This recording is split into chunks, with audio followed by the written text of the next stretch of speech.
Chers amis entrepreneurs, chers partenaires de Citibank, qui nous accompagnent depuis bientôt 4 ans, nous voulons célébrer ces petites entreprises qui soutiennent notre économie et nos familles pendant cette crise sanitaire et économique qui est en train de se développer sous nos yeux.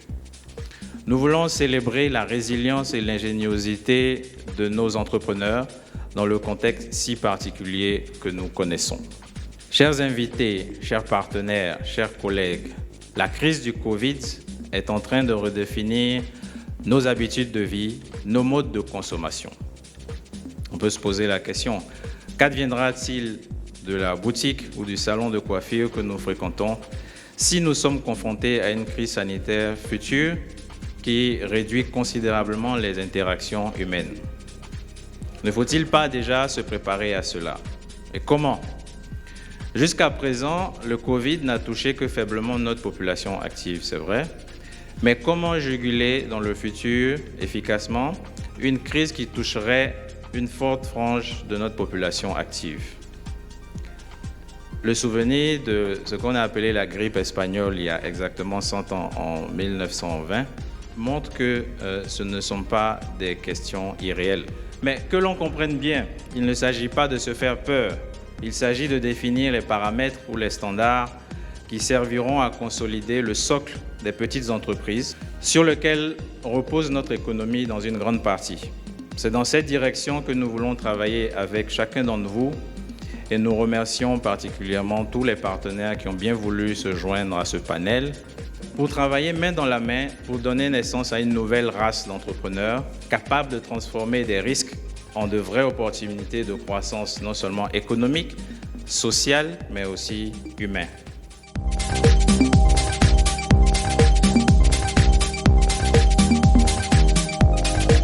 Lorsqu'on parle de l'avenir du petit commerce et création d'emplois dans un contexte de digitalisation des activités accélérées par la pandémie à Covid-19, j'allais dire que c'est une thématique qui vient à point nommé et qui épouse la vision de la Chambre de commerce qui est de promouvoir l'activité économique au plan national. Vous n'êtes pas sans ignorer que l'utilisation du digital dans l'exercice de l'activité commerciale est un facteur de développement et de création d'emplois. Et cet exercice, cette utilisation des moyens, j'allais dire des outils ou des instruments de paiement et de mise à disposition d'un écosystème favorable à créer l'attractivité pour favoriser l'éclosion de l'activité commerciale est une action encouragée, saluée, parce que cela impulse l'activité du secteur privé, qui à son tour accélère le développement économique.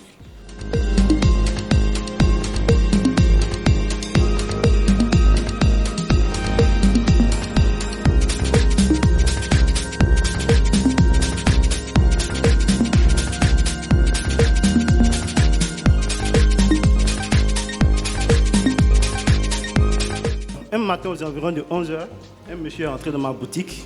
Il m'a longuement entretenu sur le projet PAID, m'a informé sur les activités de leur ONG et sans hésiter, j'ai tout de suite adhéré au projet. Après mon adhésion, mon désir ardent, c'était de sortir de l'informel. Moi, je n'ai pas d'argent pour payer une formation parce que ces gens de formation, il faut reconnaître que c'est cher. Il dit ça fait rien, madame, vous n'allez rien payer. J'habite à Camille. Camille, là, c'est pas en ville tout près là, derrière cité Ezam. Malgré ça, M. Traoré et M. Yao n'ont pas vraiment vu le lieu éloigné, tout ça. Ils sont partis jusqu'à chez moi pour me donner vraiment la formation que je devais recevoir. Vraiment, je voulais leur dire merci parce qu'ils m'ont vraiment donné vraiment une bonne formation. Je sais aujourd'hui tenir des comptes, je sais comment gérer mon stock, je sais faire beaucoup de choses avec. Grâce à eux, aujourd'hui, on a plus ou moins vu beaucoup de choses qui étaient cachées qu'on ne connaissait pas. Et ça nous a permis à certaines personnes aussi d'accroître leur activité, leur chiffre d'affaires, tout ça. En tout cas, je dis merci à Dieu pour eux, que Dieu aussi leur donne la force encore de continuer dans ce sens-là. Le jour où le monsieur est arrivé dans mon quartier, on m'a dit que c'était un voleur. Je n'ai pas l'accepté dans le magasin.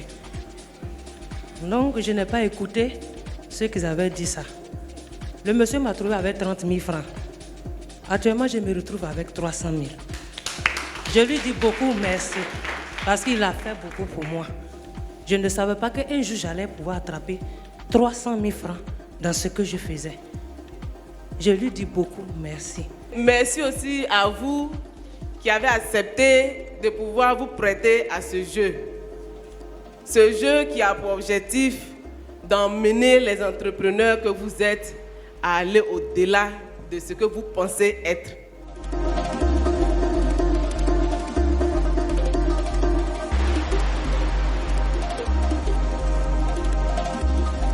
C'est avec un réel plaisir que je me retrouve à nouveau parmi vous et avec vous pour partager ensemble ces instants de convivialité, mais aussi de travail sur cette opportunité concrète et fort pertinente que vous proposent Citibank et Technoserve. Chers bénéficiaires, vous qui avez été coachés sur les techniques de développement de vos plans d'affaires et qui avez renforcé vos capacités en matière de gestion et la formation à l'entrepreneuriat, nous avons beaucoup plaisir à vous féliciter aujourd'hui pour ce que vous avez déjà accompli. Avant de conclure, je voudrais vous dire que la formation, c'est la clé de votre avenir professionnel. Comprenez-le, faites-en bon usage, car les opportunités de renforcement que nous offrons sont très pratiques et d'usage immédiat. Nous comptons sur vous pour en tirer le meilleur profit afin de développer au plus vite votre entreprise ou votre commerce. Je vous remercie.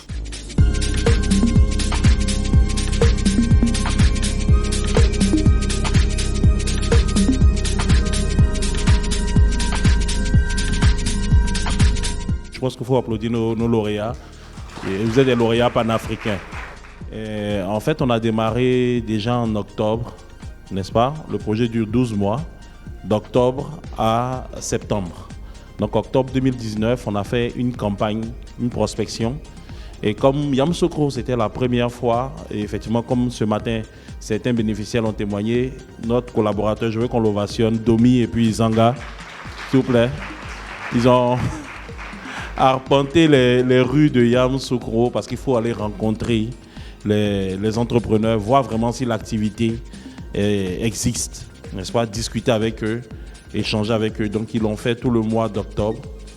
Et ceux qui ont bien voulu, qui ont cru à l'organisation, comme disait ce matin, qui n'ont pas pensé que c'était des voleurs, ils se sont inscrits. Aujourd'hui, on en est là. Donc après cette première phase d'inscription, on a échangé avec des bénéficiaires individuellement pour tester en fait le niveau de business et tester leur motivation. Et sur 500, je pense 500 qu'on avait au début, il y a 466 qui sont restés, n'est-ce pas? Et les 466, on a fait une cérémonie de lancement au mois de décembre, ici à Yamoussoukro, avec la Fondation City. Et on a commencé la série de formations coaching sur 4 mois. Donc les formations étaient en présentiel, généralement à l'hôtel Béra. Et puis ensuite, chaque formation sur chaque module, comme la gestion financière, la gestion de stock, le marketing, ainsi de suite, chaque module est suivi par un mois de coaching. Donc après les formations en salle, les coachs, donc les 2 collaborateurs plus d'autres coachs volontaires, arpentaient aussi les rues avec cette fois-ci des moyens convenables de déplacement, ainsi de suite, de toute la logistique qu'il fallait pour aller rendre visite aux bénéficiaires.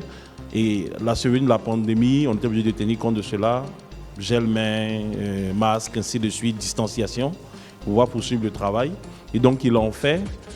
Et au bout de 4 mois, on a évalué les performances des 466 bénéficiaires. Quand je dis 466, c'est sur Abidjan et Yamoussoukro. Et après cette première phase de formation coaching, on a sorti 291 méritants. Parce qu'on évalue la progression du chiffre d'affaires et la capacité d'adopter des bonnes pratiques de gestion d'entreprise. Donc quand on évalue, on note les bénéficiaires et on a retenu 291 pour la seconde phase du projet. Cette seconde phase, c'est finaliser ce qu'on appelle le Lean Canvas. C'est une matrice qui donne, c'est une synthèse comme le business plan. En fait, c'est une synthèse du business plan qui donne vraiment une photographie. Et cela, avec ce Lean Canvas, là, n'importe quel entrepreneur peut aller discuter avec des institutions de microfinance pour dire voici mon projet, voici ce à quoi, ce que je veux faire, comment je vais développer mon business ou comment est-ce que je vais l'agrandir. Et donc, cette seconde phase aussi, c'est connecter tout de suite avec des opportunités qui existent. Merci à l'Agence Emploi Jeunes, parce qu'il y a eu, avec la pandémie, le fonds d'appui au secteur informel. Et on a certains bénéficiaires, notamment de Yamsokro, qui ont été financés. Et je pense qu'on peut aussi les applaudir. Cette seconde phase, on a fait encore une évaluation des 291, n'est-ce pas? C'est l'évaluation finale. Et là encore, on vérifie le potentiel de croissance. On note les Lean Canvas, les interviews des bénéficiaires pour savoir leur projet. Est-ce que les projets qu'ils ont montés, ils sont capables de pouvoir les mettre en œuvre tout de suite, après et maintenant? Capables de tester leur capacité à négocier, à discuter avec des institutions de microfinance. Donc tous ces critères sont évalués. Et d'abord, les coachs nous donnent une liste. Chaque coach a eu environ une trentaine. Et on dit sortez les 5 premiers de votre groupe. Et chaque coach ont fait une liste et nous on a croisé cela avec le résultat des évaluations pour sortir nos 50 qui sont ici. 50, 25 à Yamsokro, 25 à Abidjan. Et donc pour la cérémonie, on a fait venir 5 bénéficiaires d'Abidjan qui peuvent se lever pour qu'on les ovationne aussi, qui ont accepté de venir. Voilà. Voilà. Donc, plus. Donc cet après-midi, vous pouvez vous asseoir, je vous remercie. Donc cet après-midi, on va remettre symboliquement des distinctions pour les 25 de Yamsokro plus les 5 qui sont venus d'Abidjan. Et le lundi 28 au bureau de Technoserve, les 20 qui n'ont pas pu venir, enfin, les questions pour une raison ou une autre, on organise une petite cérémonie au bureau de Technoserve pour aussi leur remettre leurs différents trophées. Voilà un peu ce que je veux dire. Je vous remercie.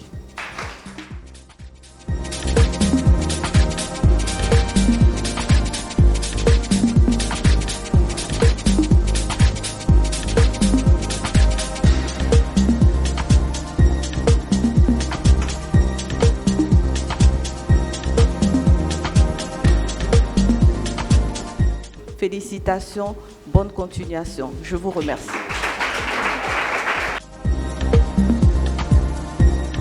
Vraiment, j'ai beaucoup appris lors de la formation. Au départ, je travaillais un peu dans le désordre, un peu des dépenses par-ci, par-là. Mais après la formation, je pense que je suis vraiment rangée, je peux le dire. J'ai un registre, j'ai un livret de compte. Tous mes flux internes et externes, je les gère bien. Parce que l'objectif que je vais atteindre, c'est d'accroître mon chiffre d'affaires. Pourquoi pas devenir une grande dame d'affaires demain? J'ai eu ce trophée. Vraiment, c'est une grâce. Et je dis merci. Vraiment merci.